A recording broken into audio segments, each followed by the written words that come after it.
Why do two people with similar income and similar access to the same markets end up with very different long-term financial outcomes? A common misconception is that wealth building is mostly about finding the perfect asset at the perfect time. In reality, a large part of the difference often comes from behavior. What you do when prices move, when uncertainty rises, and when emotion pushes you to act fast. A money mindset is not positive thinking. It is the set of habits, rules, and emotional patterns that shape financial decisions day after day. In trading psychology, this matters because markets constantly test patience, confidence, and self-control. But the same idea applies more broadly to saving, investing, and spending. Your long-term result is influenced not only by what opportunity appears, but by how you respond to it. That response is often shaped by a few powerful biases. Fear can make you freeze, sell too early, or avoid reasonable risk altogether. Greed can make you chase quick gains without fully understanding the downside. FOMO, or fear of missing out, can push you to copy what looks exciting just because other people appear to be acting. Overconfidence can make a short streak of success feel like proof of skill. Loss aversion means losses often feel more painful than equivalent gains feel rewarding, which can distort judgment. These reactions are human. The problem is not having emotions. The problem is letting emotions make repeated decisions without a process. That is where daily habits matter. Small routines can create decision hygiene. Decision hygiene means improving the quality of how choices are made, even when outcomes remain uncertain. It does not remove risk. It helps reduce avoidable mistakes. One useful habit is basic budgeting.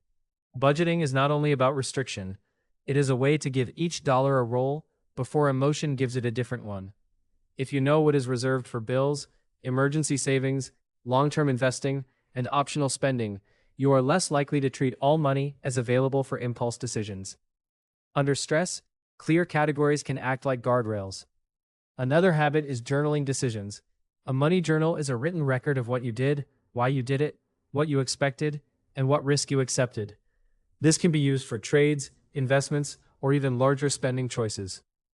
The value is not in writing for its own sake. The value is that journaling exposes patterns. You may notice that your worst decisions happen when you are rushed, bored, trying to recover a loss, or reacting to other people. That kind of self-observation can be more useful than constantly searching for new tips. A third habit is setting rules before emotions spike. A rule might define how much of your capital can be exposed to one idea, what conditions must be true before you act, or when you must wait instead of reacting. Rules are important because your calm mind and your stressed mind do not judge risk the same way. Predefined limits can reduce revenge trading, which is the impulse to make aggressive decisions after a loss, just to feel back in control.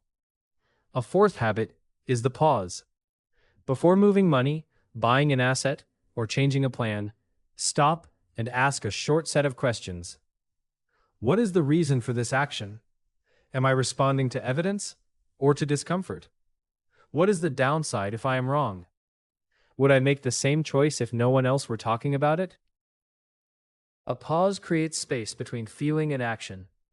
That space is often where discipline lives. Here's a hypothetical example. Suppose two people both want to build wealth over time.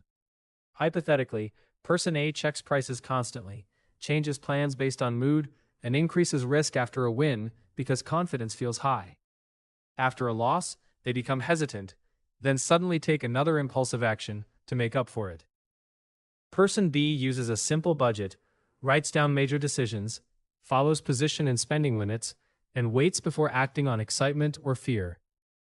Person B is not guaranteed a better result. Real outcomes are uncertain. But person B may be less likely to sabotage their own plan through repeated emotional errors. Now compare that with the alternative approach many people drift into, reacting to whatever feels urgent today. Without a process, every market move can feel like a signal. Every headline can feel important, and every gain or loss can start controlling behavior. That approach can feel more exciting because it creates constant activity. Discipline often feels slower and less emotional, but activity is not the same as progress, and excitement is not the same as sound decision-making. There are limits to this framework. Good habits do not guarantee profits, and strong discipline does not prevent losses. Markets, economies, income changes, emergencies, and personal obligations can all affect outcomes in ways no mindset can fully control.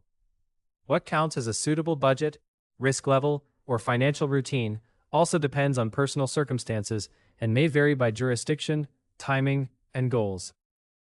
Behavioral discipline helps with process, not certainty. There is also a trade-off. Rules can feel restrictive. Journaling can feel tedious. Waiting can feel like missing out. In some cases, too many rules can create rigidity, where a person stops adapting even when conditions genuinely change. So the goal is not perfection. The goal is a repeatable process that is clear enough to guide action and flexible enough to be reviewed thoughtfully. The practical takeaway is simple. Treat wealth building as a behavioral process, not just an asset selection game.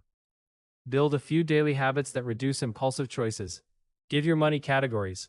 Write down your decisions. Set rules before stress arrives. Pause before acting. You cannot remove uncertainty, and you cannot guarantee gains, but you can improve the quality of your decisions. And over time, that may be one of the most important financial habits you build.